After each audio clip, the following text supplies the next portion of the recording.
안녕하세요. 2021년 9월 11일 국가직 7급 형법 해설 강의 한번 해보겠습니다.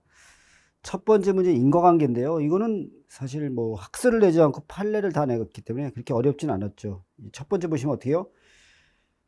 열차 건널목 그대로 들이받은 거예요. 그래서 튕겨나가서 옆에 있던 자전거 쓰러진 거 인과관계 있다 없다? 있다. 너무 많이 했죠 이거.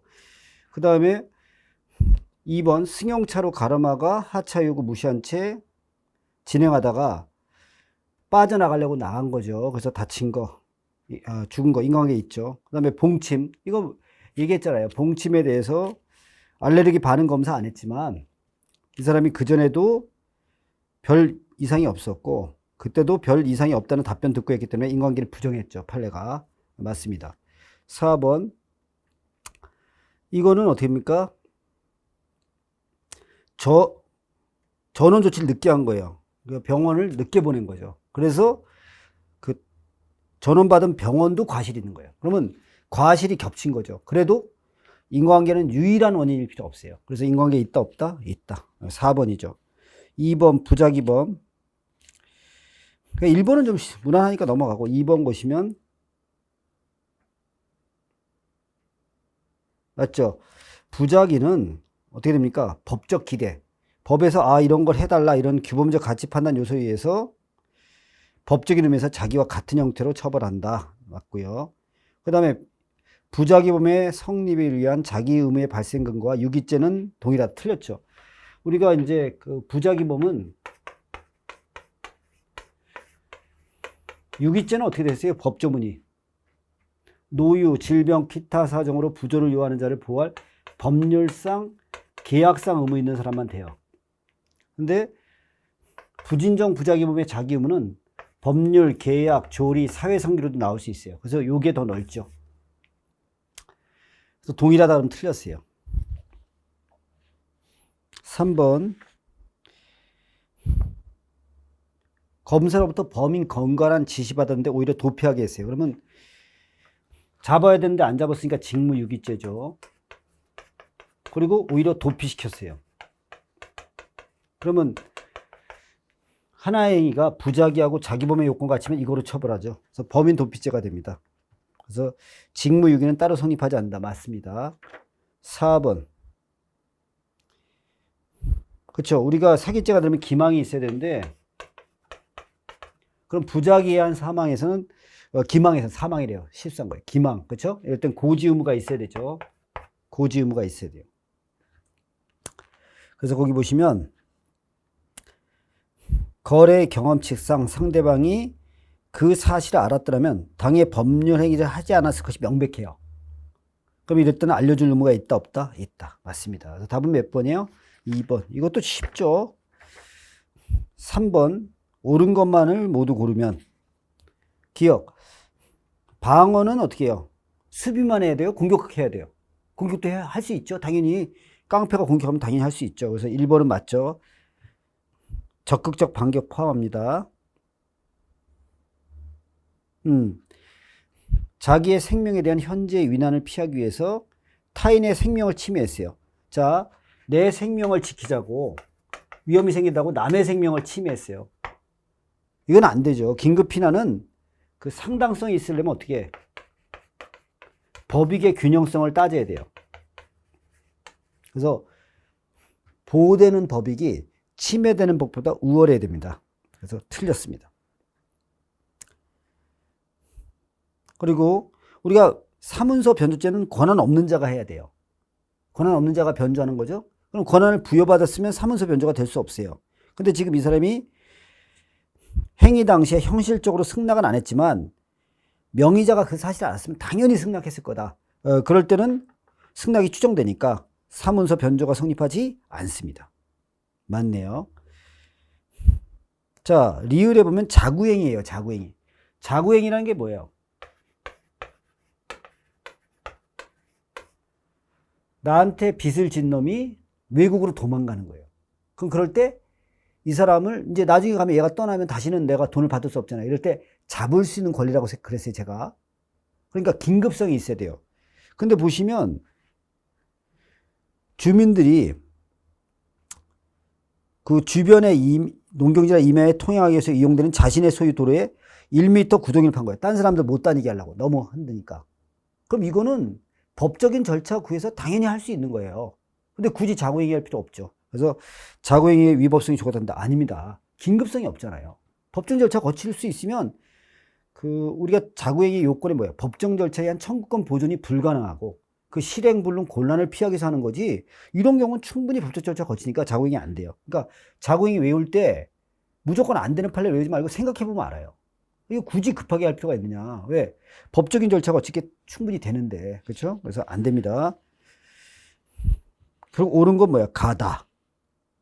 그럼 답이 몇 번이야? 1번이죠. 자, 이렇게 되고, 그 다음에 4번 갑니다. 책임 능력에 대한 설명 옳은 거. 1번. 우리가 소년법에서 소년에서 판단할 땐 사실심 판결 선고시 기준으로 해요. 이게 좀 특이하죠. 우리가 이제 책임 능력을 따질 때는 행위시를 기준으로 하는 거예요. 범행 행위시를. 근데 이 소년법에서는 어떠냐면 이 개선 가능성을 따져봐야 돼요. 개선 가능성. 얘가 앞으로 개선이 될 수 있는지 없는지 따지기 때문에 범죄시보다는 사실심 판결 선고시를 기준으로 해요. 좀 특이하죠, 이게. 그래서 꼭 자주 나오는 겁니다. 그래서 1번 맞습니다. 2번. 여러분, 충동 조절 장애는 누구나 인정할 수 있기 때문에, 가능하기 때문에 원칙적으로 심신장애로 안 봐요. 매우 심각해서 정신병 정도 돼야 또라이로 봅니다. 그래서 2번 틀렸죠? 3번. 우리가 심신장애 판단할 때 어떻게 해요? 생물학적 요소와 심적 요소 두 개 다 있어야 돼요. 심신장애로 인해서 변별 능력 또는 의사결정 능력이 없어야 돼요. 근데 여기서 보시면 정신장애가 있으면 통제 능력이 있더라도 또라이다. 아닙니다. 두 개 다 없어야 돼요. 4번. 원인에 있어의 자유로운 행위는 고의뿐만 아니라 과실도 됩니다. 틀렸죠. 답은 몇 번? 1번. 5번 법률의 착오. 자, 법률의 착오에 옳은 거 찾는 겁니다. 1번은 뭐예요? 규정 존재 자체를 몰랐어요. 이게 뭐예요? 법률의 부지입니다.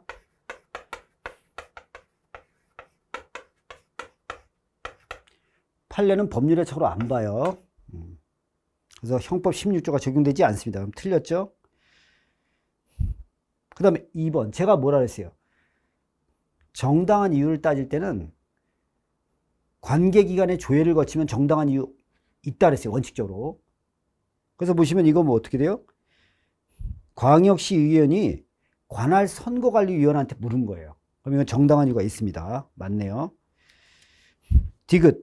이거는 제가 뭐라 했어요? 스스로 판단한 거. 너 왜 그렇게 했어? 아, 내 생각엔 죄가 안 되는 것 같아요. 그럼 이거 정당한 이유 인정한다, 안 한다? 안 한다 했어요. 예외적으로 인정한 게 향토 예비군 대원 신고 안 한 거. 그 다음에 이복 동생 이름으로 군대 간 거. 요 두 개 빼고는 인정한 게 거의 없다 그랬어요. 그렇죠? 그래서 보시면 이것도 입국시 관세 신고 안 했는데 왜 안 했냐? 그냥 지가 혼자 그렇게 생각한 거예요. 그럼 정당한 이유가 인정되지 않습니다. 3번 틀렸죠? 그렇죠? 우리가 정당성 여부는 어떻게 따지는 거예요? 행위자가 진지한 노력을 다했더라면 위법성을 인식할 가능성이 있었음에도 이를 다하지 못한 결과 자기 행위의 위법성을 인식하지 못한 것인지 여부에 따라 판단해야 된다, 안 해야 된다? 해야 돼. 자기 최대한 노력했느냐 안 했느냐 따져봐야 됩니다. 맞죠? 그래서 옳은 것만 따지면 나라. 3번이 좋겠네요. 6번. 죄형 법정주의하고 형법 적용 범위에 관한 설명 옳은 거 찾는 거예요. 아, 이거 보시면 의료법에서 대한민국 영역 외에서 의료행위를 한 사람, 의료법으로 처벌하려는 거예요. 어떤 거냐면, 자, 여러분, 의사 면허 없는 사람이 진료행위하면 이거 당연히 무면허 의료행위로 처벌하죠. 근데 의사 면허 없는 사람이 외국에서 진료한 거, 이거는 우리가 신경 쓸 필요 없죠. 우리 법이 적용 안 되죠. 그래서 내국인이 대한민국 영역 외에서 의료행위를 하는 경우 의료법의 구성요건 해당성이 없다. 맞습니다. 이렇게 되고 2번. 자, 이건 명확성 원칙 위반이냐고요. 제가 뭐라 했어요? 여러분, 법은 대부분 명확하다, 명확하지 않다. 명확하다 그랬잖아요. 아니, 여러분 기준으로 따지지 않고 법관 기준으로 따진다 그랬잖아요. 그래서 대부분 명확성이 있는 거예요. 그러니까 여기 보면 뭐 명확성 없다 그러면 대부분 틀린 말이에요. 그렇죠? 우리가 명확성 없는 거 몇 개 외웠잖아요. 그렇죠? 아동은 참 잔인해, 저속해, 미안한 얘기지만 도박은 고객에 도움이 안 되고 불신풍조 만들고 유해 없어요 드나든 건 부끄러운 일이야. 요 정도만 명확성 위반이죠. 여기 보시면 직무집행 행함에 당하여, 이거 명확하다는 거예요. 이런 거는 사실 몇 개만 외워두시면 돼요. 이걸 뭐 굳이 깊게 공부하실 필요 없고. 디귿 보시면, 자, 이게 우리가 환경공단 임직원이에요. 그럼 우리가 공무원인지 아닌지는 어떻게 알아야 돼요? 법 규정이 제일 중요합니다, 여러분. 법 규정. 근데 공무원이 아닌 사람을 뇌물죄에서만 공무원을 볼 때가 있어요. 그때만 보는 겁니다. 그럼 일반인, 저 같은 경우도 뭐 어떤 일, 곡적이 일 할 때만 뇌물죄 적용한다. 그럼 나머지는 공무원이 아니에요. 그러면 디귿도 똑같아요. 환경공단 임직원을 형법 뇌물죄에서 공무원으로 본다고 규정되어 있어요. 그렇죠? 근데 이 사람들이 작성하는 기록이 공존자 기록이냐? 아니라는 거예요, 여러분. 그렇죠? 그래서 그 한국환경공단을 공존자 기록 위작 변작의 공무원으로 보는 것은 재형법정지에 반합니다. 그 다음에 의료법, 진료 등에 필요한 당직 의료인수를 둬야 된다. 이렇게 돼 있죠. 이건 제가 뭐라 했어요? 포괄위임 입법 금지 위반이라 했어요. 제가 대부분 뭐라 했어요? 우리가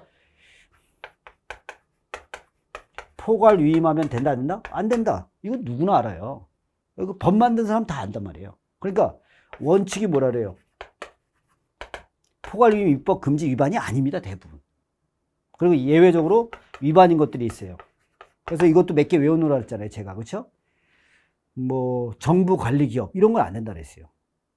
그렇죠? 총포, 그 다음에 약국에 관한 사항, 그렇죠? 정관에 기재한 거, 그 다음에 기일 합의 안 한 거, 이런 것들이 대부분, 그 다음에 의료인수, 이런 것들이 위반이에요. 그럼 여기 의료인수잖아요. 그럼 이거 포괄위 금지를 벗어났습니다. 그래서 재형법칙 어긋나는 거죠. 오. 그래서 결국 옳은 것은 뭐예요? 가라. 그러니까 답은 2번이죠. 그러니까 이런 걸 외울 때 이거 판례를 뭐 다 보고, 그거는 제가 볼 때는 뭐 꼼꼼하면 좋겠지만 시간이 남으면 원칙을 좀 정해놔야 돼요. 그렇지 않으면 판례라는 게 맨날 헷갈려요. 자, 이렇게 돼 있고, 그 다음 7번. 옳지 않은 것은. 여러분, 강제추행죄에서의 고의는 어떻게 돼요? 강제추행죄 성립에서는 고의만으로 충분하고 성적 만족을 느끼려는 목적 이런 거 필요 없어요. 그렇죠? 고의만 있으면 됩니다. 맞고. 2번. 자, 피고인이 범의 고의를 부인해요. 그럼 어떻게 된다? 여러 가지 갖고 판단해야 돼, 안 해야 돼? 그래서 간접사실, 정황사실을 증명하는 방법으로 범의 자체를 객관적으로 증명할 수 있다. 여러분, 마음속에 있는 의사를 우리가 어떻게 증명합니까? 여러 가지 갖고 추론하는 거지. 그래서 객관적으로 증명할 수 있다면 틀렸습니다. 그 다음에 도급. 원래 도급인은 수금인의 업무에 대해서 책임 안 집니다. 예외가 2개 있죠? 뭐 구체적 지시를 했다든가 아니면 법에서 있다든가 법에서 도급인 책임져라. 이럴 때 빼고는 주의의무 없어요. 그러니까 3번 맞죠? 자, 불법 영도의사는 뭐예요? 타인 재물을 자기 소유인 것인 양 처분하는 거 말하죠. 네, 맞습니다. 그래서 답은 몇 번이에요? 2번. 8번. 사실의 착오에 대한 설명으로 옳은 것만을 모두 고르면. 자, 갑이 살해의 고의로 A를 향해 쐈는데 알고 보니 B가 죽은 거예요. 객체의 착오죠, 객체. 객체의 착오고, 그 다음에 구속요건 사실의 착오예요. 구체적 사실의 착오죠. 그럼 구체적 부합설에 하면 고의 끌고 갑니다. 고의 끌고 가요. 그래서 B에 대한 살인 기수가 돼야 되죠. 그러니까 1번 틀렸어요. 니은 상해의 고의로 A를 향해 돌을 던데 옆에 있던 유리창이 맞았어요. 그러면 이건 어떤 겁니까? 추상적 사실의 착오예요. 그렇죠? 사람을 맞추려다가 유리창이 맞았으니까 손괴로 간 거잖아. 자, 그러면 어떻게 됩니까? 이거는 구체적 부합선은 끌고 가지를 못해요, 고의를. 그러니까 상해죄 미수, 과실손괴예요. 과실손괴는 없으니까 상해 미수가 답이죠. 맞네. 디귿. 형을 죽이려고 총을 쐈는데 아버지가 죽은 거예요. 그럼 법정적 부합설에 의하면 어떻게 된다 그랬어요? 15조 1항 적용돼서 보통살인죄형으로 처벌해요. 그러니까 디귿 틀렸죠? 리을. 죽이려고 A의 머리를 돌로 쳤으나 뇌진탕으로 쓰러진 거예요. 근데 죽은 줄 알고 개울가에 가서 질식사 묻어버렸어요. 그럼 판례가 뭐예요? 살인죄 기수 인정합니다. 맞네요. 그래서 결국 니은하고 리을이 맞죠? 3번이 답입니다. 9번. 자, 정당방위죠. 1번 보시면 위법하지 않은 정당한 침해에 대해서는 정당방위 인정되지 않죠. 맞죠? 불법한 침해만 정당방위가 되는 거예요. 맞고. 자, 두 번째, 1행위는 상당성이 인정되는 방위이고 두 번째 방위행위는 상당성을 결여한 방위행위인 경우에 1행위하고 2행위가 극히 짧은 시간 내에 계속해서 행하지만 이를 하나의 행위로 봐야 된다, 안 봐야 된다? 봐야 된다. 이거죠. 누나 사건입니다. 그 오빠가 자기 남동생을 목 졸라 죽이려고 그러니까, 때려 죽이려고 그러니까 누나가 달려든 거예요. 그래서 목을 조른 거죠. 그렇죠? 그러면 첫 번째 행위는 방어행위가 되는데 두 번째가 상당성이 결여인데 이게 짧은 시간에 일어났어요. 그러면 이건 전체 하나로 판단합니다. 이렇게 돼 있고. 3번. 경찰관 가불이 A가 사람을 칼로 위협한다는 신고받고 출동한 상황이에요. 근데 A가 을을 지속적으로 폭행하며 총기를 빼앗으려고 하자 갑은 A가 칼로 자신과 을을 공격할 수 있다고 생각하고 을을 구출하기 위해서 A에게 실탄을 발사하여 흉부 관통상으로 A를 사망케 한 경우 상당성이 인정될 수 없다. 아, 이걸 어떻게 알아요, 여러분? 그러니까 이런 문제 좀 내면 안 돼요. 그렇죠? 그냥 판례 외워서 내는 거잖아요. 아니, 그럼 상당성을 따지려면 어떻게 돼요? 그 상황에 가봐야 돼요. 그렇죠? 총을 어느 정도 쏠 수 있는지, 얘가 거리가 얼마인지 이런 거 다 판사가 다 따진단 말이에요. 그러니까 이런 문제를 내면 안 돼. 이렇게 되면은 그냥 암기예요, 형법이. 그렇게 하지 말고 이게 상당성이 있다면 어떻게 됩니까? 상당성이 없으면 어떻게 됩니까? 이렇게 물어봐 줘야 돼요. 우리가 이걸 보고 어떻게 알아요? 이거 암기죠, 사실. 그래서 판례가 요거는 상당성을 인정할 수 있었습니다. 그렇죠? 그래서 요거는 X 틀렸고. 4번.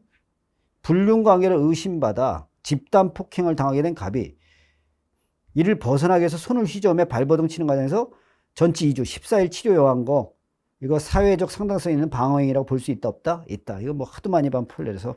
답은 몇 번이에요? 3번. 이 정도는 쉽죠. 근데 이 10번 정도는 문제를 잘 만들었어요. 이런 게 좋은 문제예요. 제가 볼 때는 이런 문제 몇 개가 점수를 가린 것 같아요. 나머지는 너무 쉬워요. 근데 보시면 조직폭력단 두목 갑은 그에게 깜짝 이벤트를 해주기 위해서 한밤중에 갑의 집에 몰래 들어온 여자친구 A를 암살범으로 오인하고 자신의 생명을 보호하기 위해서 골프채로 머리를 힘껏 가격했어요. 그래서 A는 두개골 골절상으로 사망했다. 그럼 이걸 이제 딱 논할 때 우리가 어떤 상황인지를 잘 봐야 되죠. 그렇죠? 그러니까 어떤 거예요? 정당방위 상황이 없어요, 지금. 상황이 없는데 있다고 생각하는 거죠.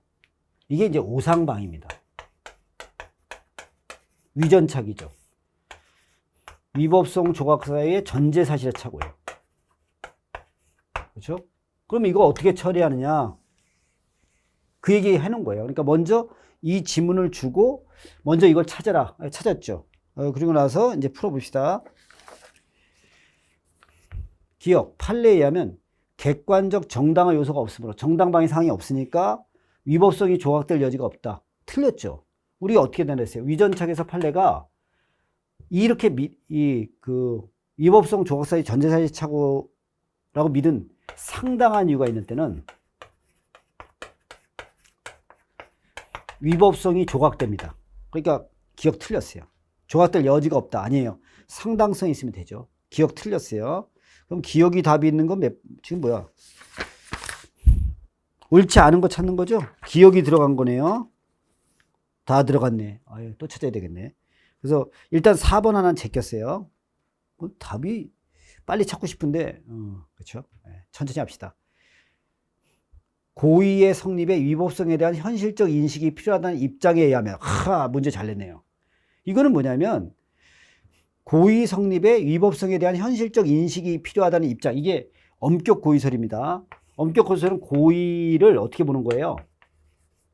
인식, 우리가 하는 인식, 그 다음에 의지, 위법성 인식까지 있어야 된다. 이렇게 하는 견해입니다.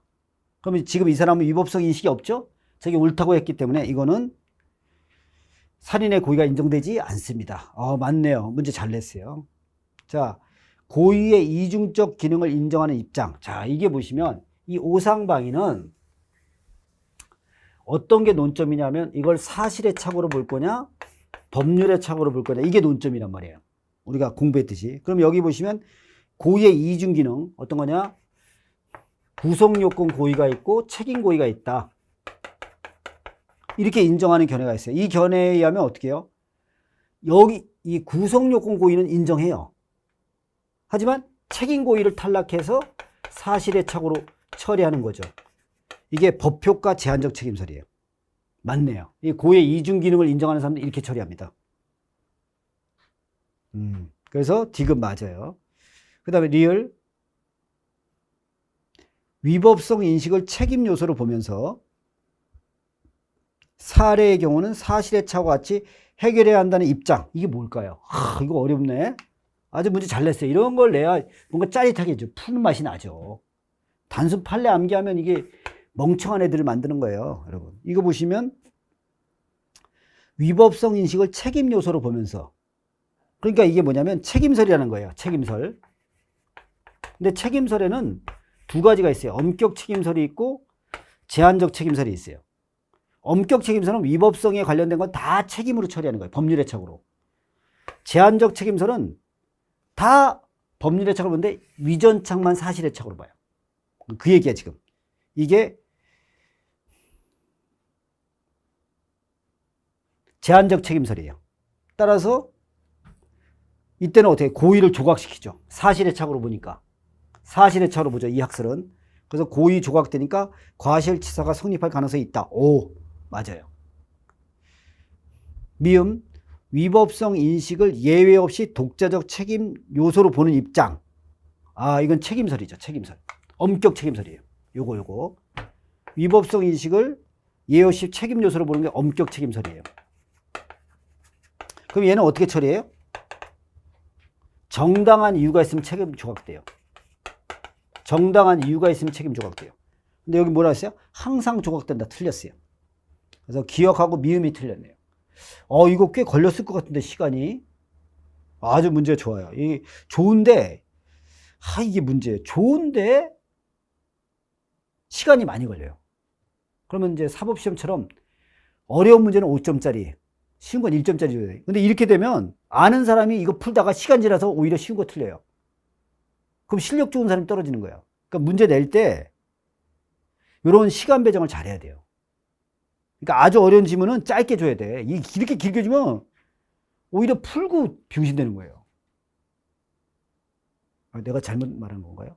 아니, 실력 좋은 사람 뽑으려면 제대로 뽑아야 될 거 아니에요. 근데 이렇게 풀면은 오히려 실력 좋은 사람이 떨어질 수 있다니까요. 그러니까 출제위원들이 좀 생각을 하시라, 이 얘기네, 얘기는.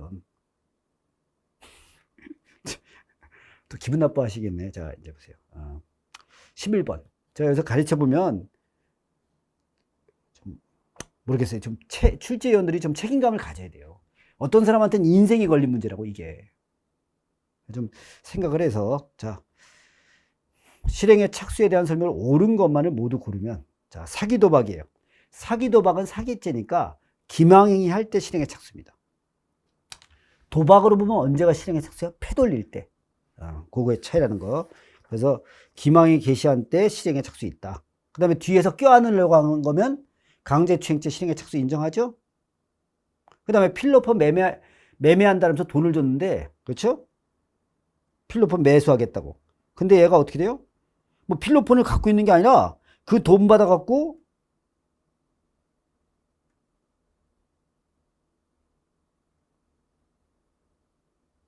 소지하고 있는 게 아니라 그 어떤 밀접한 상태에서 돈을 받은 게 아니라 그거 갖고 필로폰을 구하고 있어요. 그럼 아직 이건 매매로 보기 어렵다.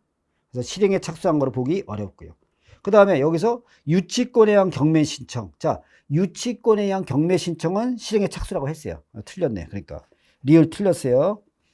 유치권 신고는 실행에 착수 아니에요. 그 정도. 자, 12번. 다음 사례에 대한 설명을 옳은 거.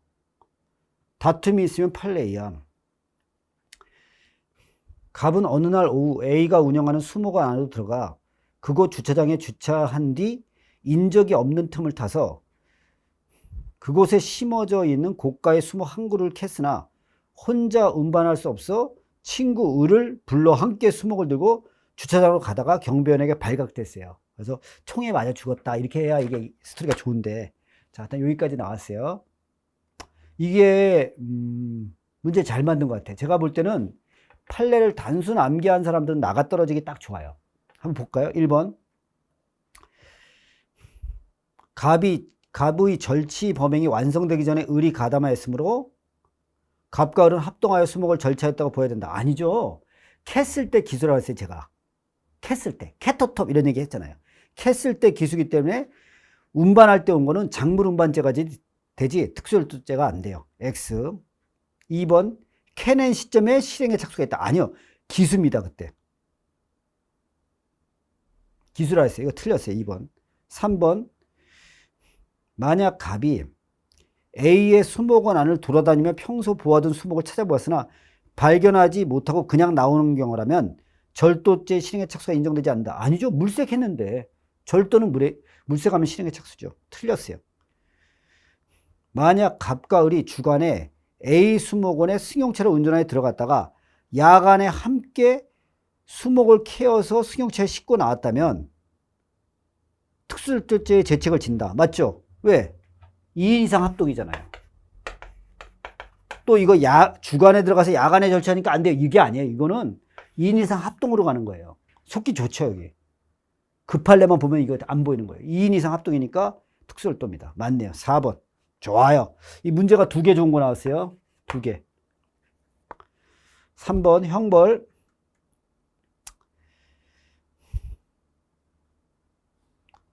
몰수는 부가형이에요. 맞죠? 그래서 유죄재판 아니할 때도 몰수만을 선고할 수 없다. 원래는 그렇죠. 부가형이니까 주형을 때려야 하는데 만약 책임 무능력 같은 거로 안 때릴 때 몰수만 선고할 수 있어요. 그래서 3가지가 예외라 했죠. 부가형인데 유선사면 이렇게 유죄재판 안 할 때도 때릴 수 있어요. 요거 조심하시고. 그 다음에 2번 보시면 주형을 선고유예하지 않으면서 그에 부과할 추징만 선고유예할 수는 없다. 여러분, 선고유예는 1년 이하의 징역, 금고, 자격정지, 벌금까지만 돼요. 그래서 추징에 대해서는 원래 선고유예 대상이 안 됩니다. 그래서 선고유예할 수 없죠. 맞아요. 그 다음에 유기징역은 3분의 1을 경과하면 가석방할 수 있어요. 행정처분으로. 그리고 남은 가석방 기간은 남은 형기로 하면 되고 10년 초과할 수 없죠. 그 다음에 그 밑에 재판의 실효는 7년 이상 지나야 됩니다. 맞네요.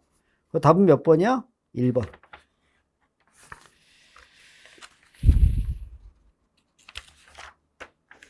14번. 이거는 뭐 했죠. 자, 여러분, 갑이 자신 명의로 개설된 예금 계좌가 보이스피싱에 이용될 것임을 인식하지 못하고 양도했어요. 갑이 통장을 을한테, 조직원한테. 그래서 피해자 A가 속아서 계좌 1,000만 원 쏜 거예요. 근데 이거를 얘가 인출한 거죠. 500만 원을.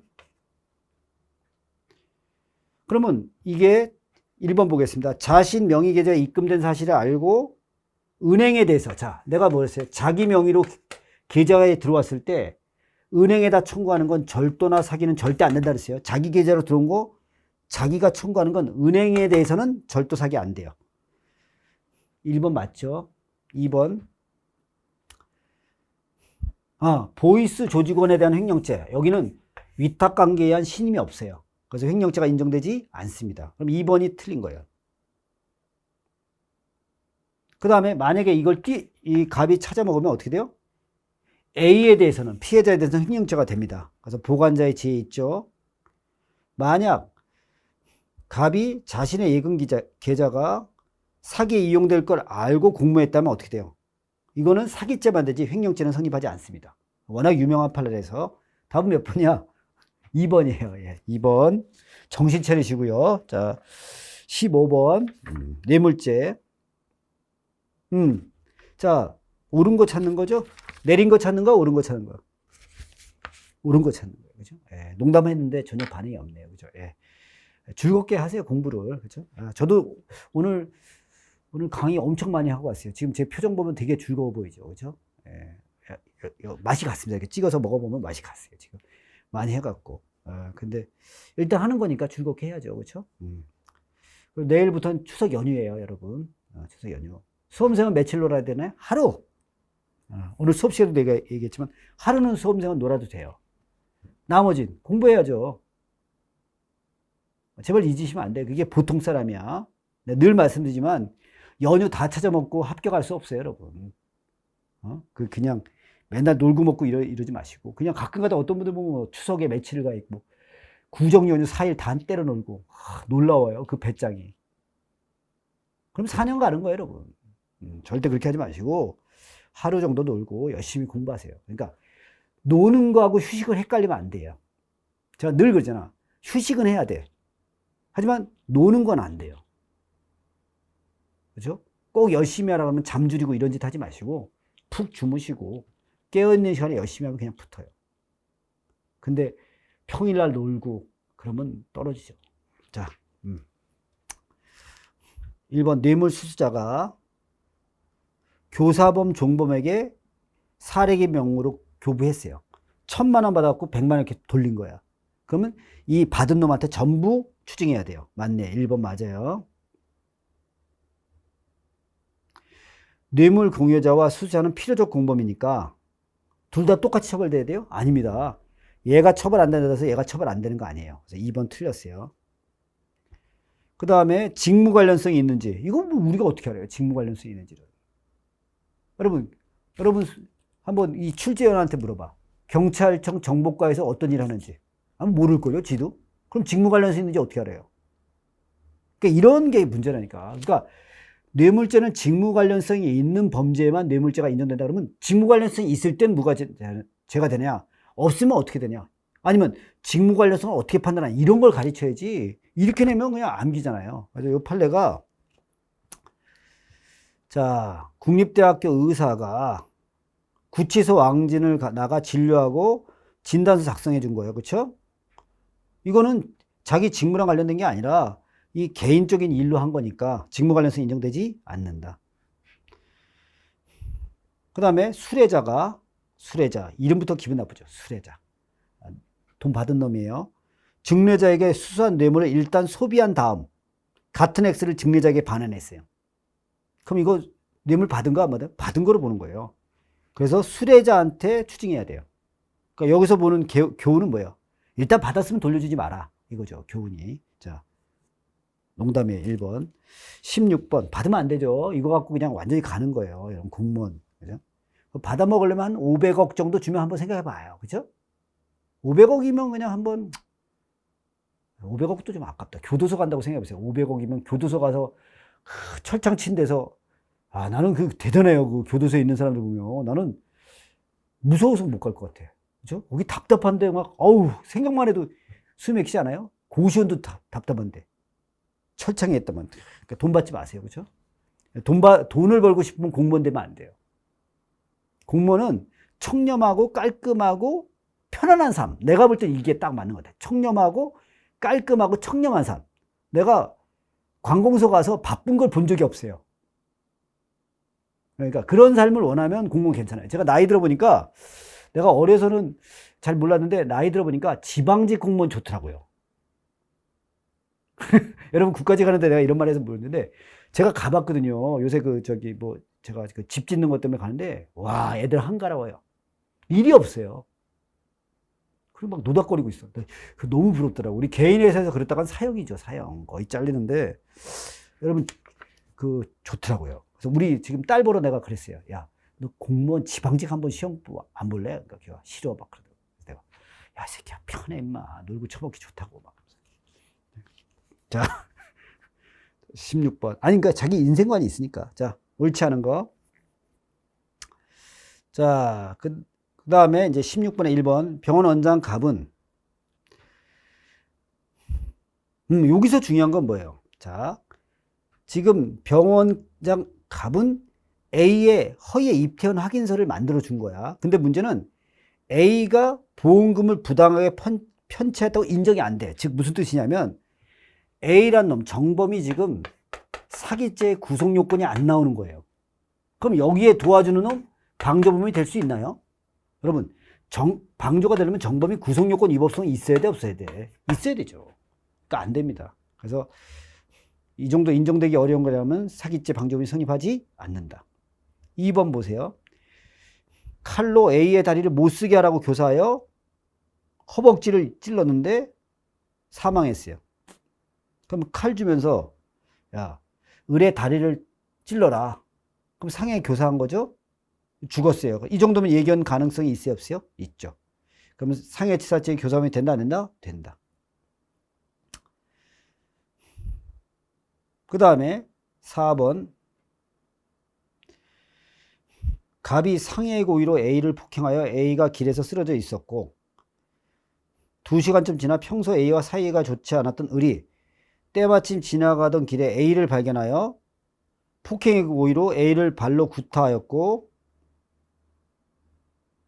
이후 A는 사망에 됐으나 누구 행위인지 몰라요. 그럼 보세요. 자, 요게 이제 보시면 문제가 갑은 상해의 고의예요. 그 다음에 을은 폭행의 고의예요. 근데 지금 사망의 결과가 나왔어요. 그러면 얘는 폭행치사, 얘는 상해치사, 이게 이제 문제가 돼요. 근데 얘는 동시범이에요. 동시범. 그럼 인과관계를 각자 따져야 돼요. 근데 지금 원인에게 밝혀지지 않았어요. 밝혀지지 않았으면 19조 아니면 263조예요. 근데 지금 상해치사, 폭행치사니까 263조로 가야 돼요. 그러면 전체 행위로 결과 나왔죠? 그럼 각자 기수입니다. 그래서 이거 얘는 그럼 상해치사죄가 되고 얘는 폭행치사죄가 되는 거예요. 맞네요. 3번. 이 문제도 괜찮네요. 4번. 좋아. 좋은 거 3개. 갑이 친구 을을 교사하여 을의 부모님 지갑을 가져오게 했어요. 그럼 친구는 무슨 죄가 되나요? 절도죄 구속요건 들어가고 위법하고 책임 있는데 처벌만 못하죠. 그러면 절도죄 구속요건 위법성이 있으니까 교사범 성립합니다. 틀렸죠. 답은 몇 번이에요? 4번이 틀렸네요. 자, 17번 갑니다.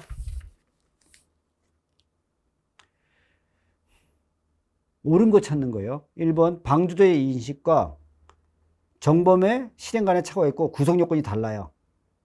그러면 중첩된 부분뿐만 아니라 초과 부분도 방조죄의 제치가 된다. 아니죠, 여러분.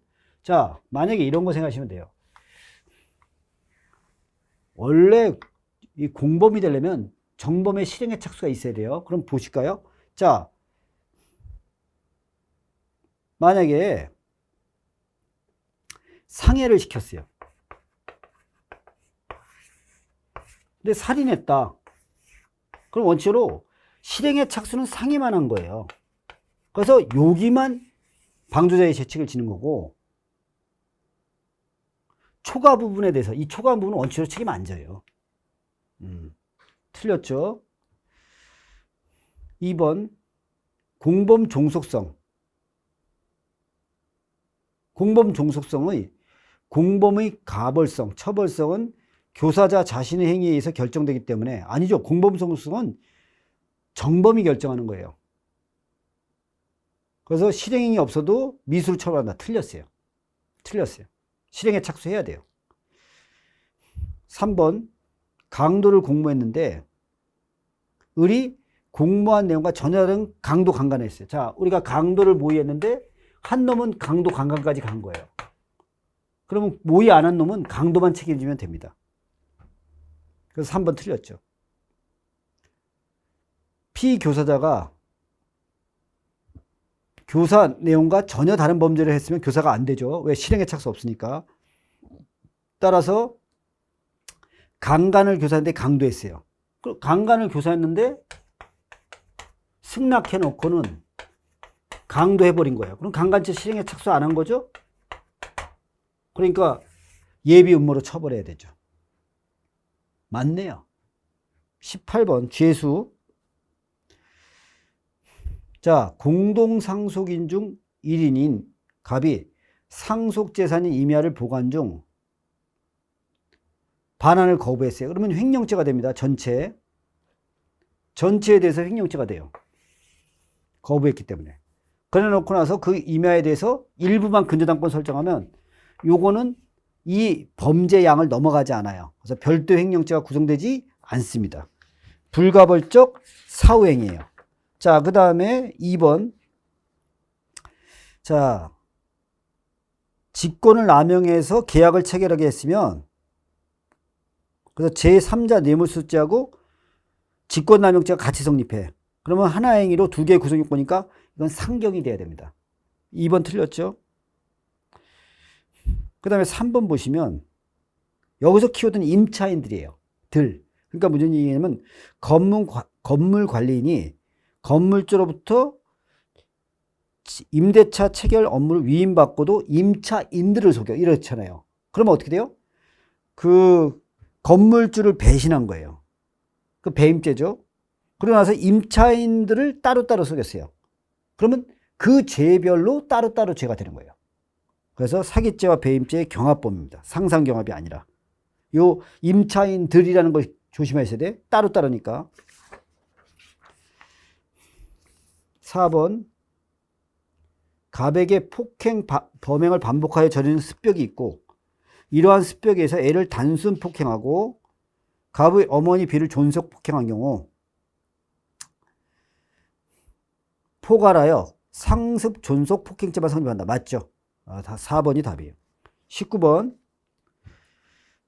강간죄, 미성년에 대한 간음추행죄 연령은 16세 미만. 그러면 어떻게 돼요? 13세 이상 16세 미만이면 상대방이 19세 이상이 돼야 됩니다. 그래서 누구든지 하면 틀렸어요. 19세 이상만 됩니다. 2번. 강간죄는 예비 음모 처벌하죠.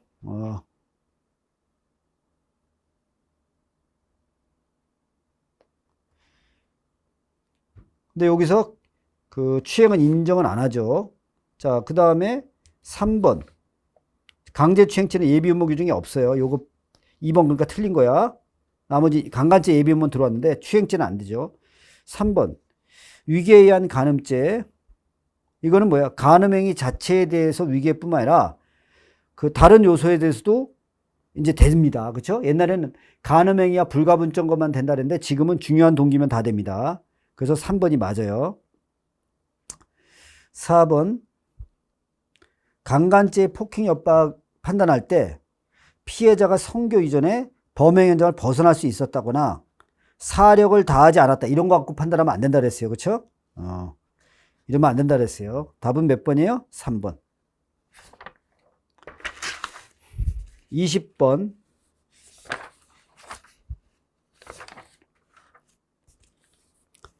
옳은 것만. 자, 지입차주. 자, 여러분 지입차주가 처분하면 횡령죄가 됩니다. 그리고 위임받은 사람도 매한가지예요. 그래서 횡령죄가 성립하지 않는다면 틀렸어요. 그러니까 지입차주가 만약에 회사 거를 지입차주가 갖고 있다 팔아쳐도 횡령죄고 이 사람부터 보관을 위임받은 사람이 처분해도 횡령죄입니다. 그러니까 1번 틀렸죠? 그 다음에 요 니은은 요새 판례 최근입니다. 부실법이죠. 양자 간의 명의 신탁이에요. 근데 여기 뭐가 있냐면 가장 중요한 게 뭐야? 부실법을 위반해서 명의 신탁하면 이건 무효입니다. 그래서 팔아쳐도 횡령죄가 안 돼요. 맞네요. 횡령죄가 성립하지 않습니다. 그 다음에 채무자가 기존 금전 채무를 담보하기 위해서 다른 금전 채권을 채권자에게 양도한 후 제3자에게 채권 양도 통지하지 않은 채 자신이 사용할 의도로 변제금을 받아 임의로 회수했으면 횡령죄가 성립하지 않죠. 여기서 중요한 건 헷갈리면 안 되는데, 이게 뭐냐면 채무자가 채권자한테 담보로 제공한 거예요. 채권을. 그럼 이거는 채무자는 채권자하고 관계에서 타인의 사무처리자에 들어가지 않습니다. 그렇죠? 이건 계약상 의무예요. 그래서 이 채권을 받아서 썼더라도 얘는 배임죄가 되지 않습니다. 횡령죄가 안 돼요. 그렇죠? 요거. 횡령죄가 성립하지 않는다. 됐습니다. 그 다음에 리을. 자, 양도 담보권자인 채권자. 갑이, 자, 여러분. 양도 담보 보시면, 양도 담보는 어떻게 해요? 채무자가 있고, 채권자가 있어요. 그러면 양도 담보는 소유자가 채무자예요. 그러면 채권자가 보관하고 있다가 팔아치면 횡령입니다. 타인 소유 자기점이니까. 근데 부동산만에 대해서는 판례가 동산은 횡령죄 인정하는데 부동산에선 배임죄를 인정해요. 특이해요. 그렇죠? 그래서 저는 옛날에 이럴 때 양배 이렇게, 그렇죠? 양도담보에서 부동산은 배임죄로 처리했어요. 이게 특이해요. 요 판례 사실 잘 안 나오고 있었는데 요새 냈죠. 그래서 보시면 여기 중요해요. 부동산이죠. 그 다음에 양도담보권자인 채권자, 이거예요. 채권자가 근저당권을 격려해주면 이거는 그 배임죄로 처리합니다. 배임죄로. 그래서 틀렸어요. 횡령죄가 성립한다 그러면 틀렸고. 자, 익명조합 했죠. 익명조합. 익명조합은 어네니머스라고 제가 얘기했어요. 그래서 A하고 B가 있는데 얘가 익명조합이면 이 사람 거로 봅니다. 그래서 이 사람이 먹어쳐도 횡령죄가 되지 않아요. 미음 맞죠? 그러면 결국 나다 마가 맞아요. 이거 문제 어려운 거예요. 그렇죠? 기억 문제 좋죠? 니은도 좋아요. 니은 좋고, 요 최신 판례니까 디귿 지문도 좋습니다. 디귿. 미음도 좋고, 리을만 조금, 이거 너무 옛날 판례라서 제가. 그렇죠? 하여튼 문제가 좋네요. 이 정도. 그래서 좋은 게 아까 3개였지? 이제 4개. 4개. 좋네요. 좀 어려웠을 것 같아요. 이거는. 시간도 걸리고. 21번.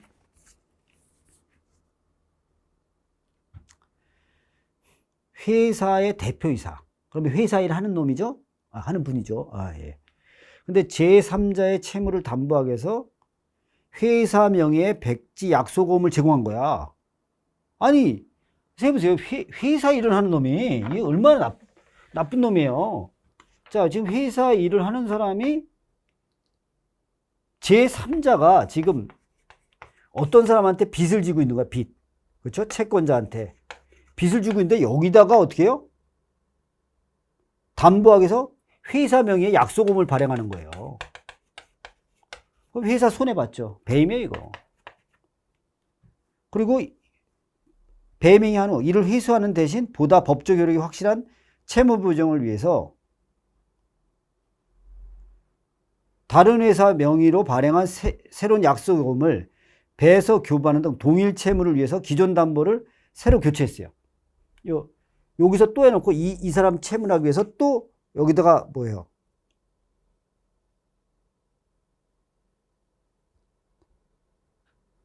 여기다 새로운 약소금에다 배서해 준 거예요. 왜냐면 배서한 사람은 다 책임져야 되거든요. 그러니까 또 저지른 거야. 그러니까 여기서 이제 문제가 되는 건 뭐냐면 처음에 약소금 발행할 때 손해를 줬단 말이야. 이게 더 늘어난 거냐 안 늘어났다는 거야. 똑같은 채무니까. 여기서 키워드는 동일한 채무예요. 동일한 채무를 위해서 또 했기 때문에 이거는 새로 범죄가 늘어난 걸 안 봐요. 그래서 배임죄가 성립하지 않습니다. 답은 1번이에요. 2번. 이건 되게 자, 유명하니까 대표이사가 대표권을 남용해서 약소금 발행했어요. 근데 이게 유통되지 않았으면 미수로 봅니다. 맞고요.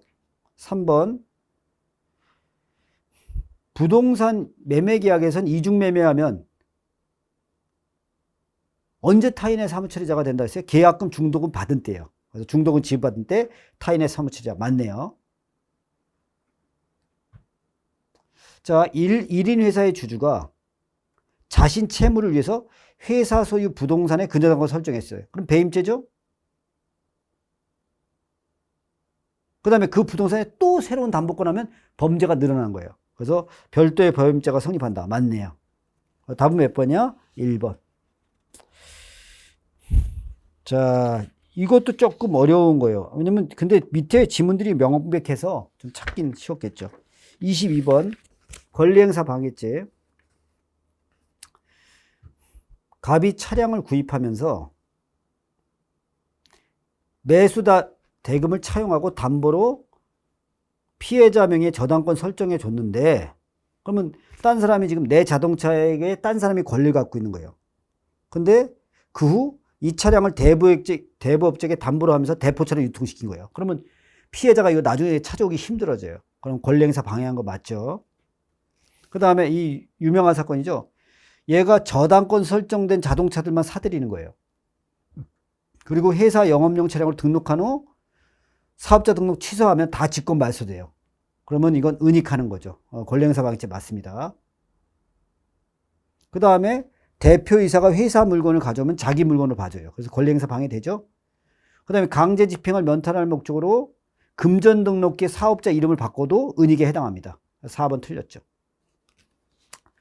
23번 옳은 거. 자, 갑이 공문서에 컴퓨터 이미지 파일을 A에게 이메일로 보냈어요. 프린트로 출력했어요. 그럼 출력했으면 문서가 돼요. 그러니까 이미지 파일이나 이메일은 아직까지는 문서가 아닌데 프린트로 출력했으면 문서입니다. 그래서 행사죄가 된다? 됩니다. 그러니까 1번 틀렸죠. 자, 2번 A은행의 지배인으로 등기되어 있는 갑은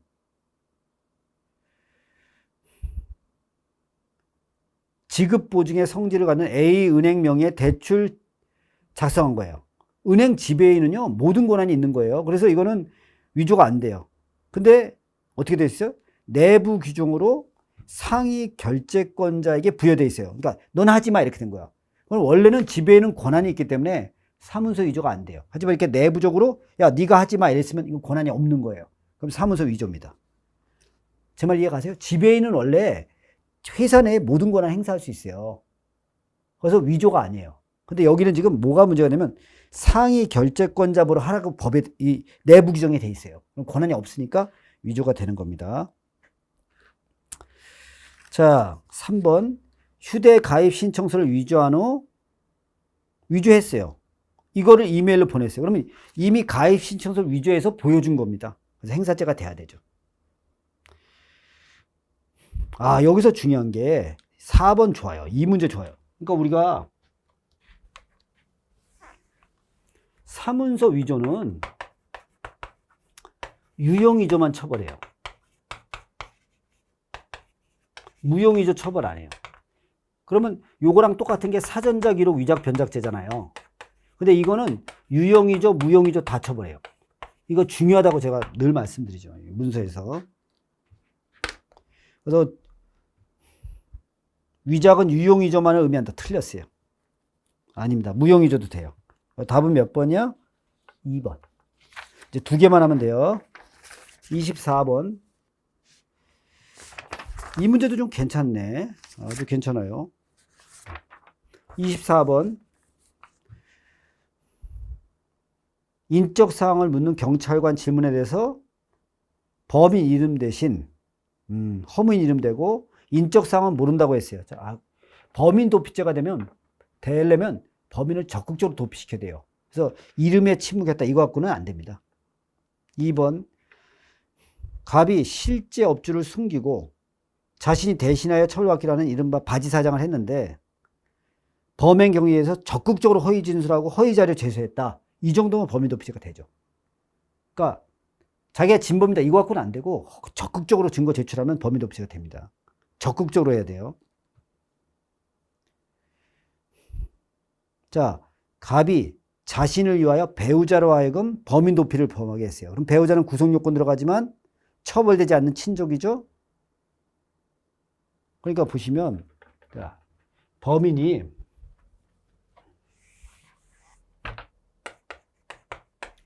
배우자한테 범인 도피를 교사한 거예요. 그럼 얘가 도피시킨 거예요, 얘를. 그럼 구성 요건에 들어가고 위법하고, 다만 책임 없어요. 그러면 구성 요건 위법성은 있으니까 공범은 될 수 있습니다. 그래서 범인 도피 방조죄가 성립하지 않는다. X. 그리고 제가 뭐라 했어요? 동일인이 아니라고 허위 진술했다. 요 정도 갖고는 안 돼요. 적극적으로 시켜야 돼요. 도피죄가 성립하지 않습니다. 그래서 답은 몇 번이야? 3번. 라스트 25번. 자, 무고죄는 허위사실 신고해야 되는데, 허위라는 게 뭐야? 객관적으로 증명돼야 돼, 안 돼? 돼야 되죠. 적극적 증명이 있어야 한다. 맞네요. 2번.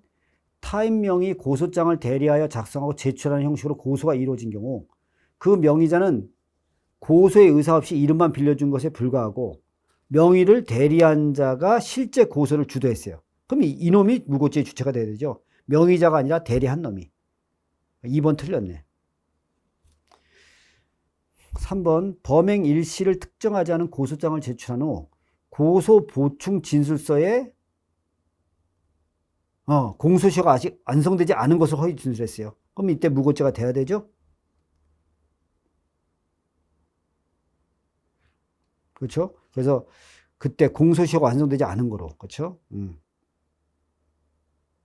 그러면 허위사실 신고했으니까 그때가 무고죄다. 맞네요. 그 다음에 요거 애매합니다.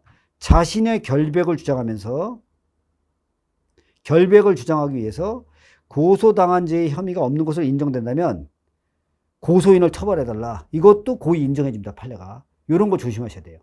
그런 거 인정해줍니다. 그래서 답은 몇 번이 틀렸어요? 2번. 네.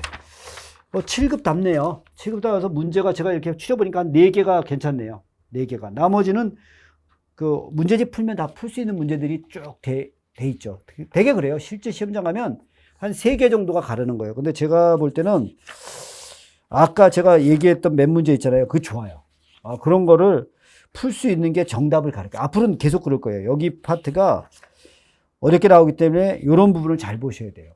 그러니까 시험이 형법이 대체적으로 어려지고 있거든요. 그럼 어려워진다 그러면 꼭 책을 두꺼운 걸 봐요. 그렇게 하는 게 아니라 어렵다는 건 어느 부분을 깊이 들어간다는 거지 넓힌다는 뜻이 아니에요.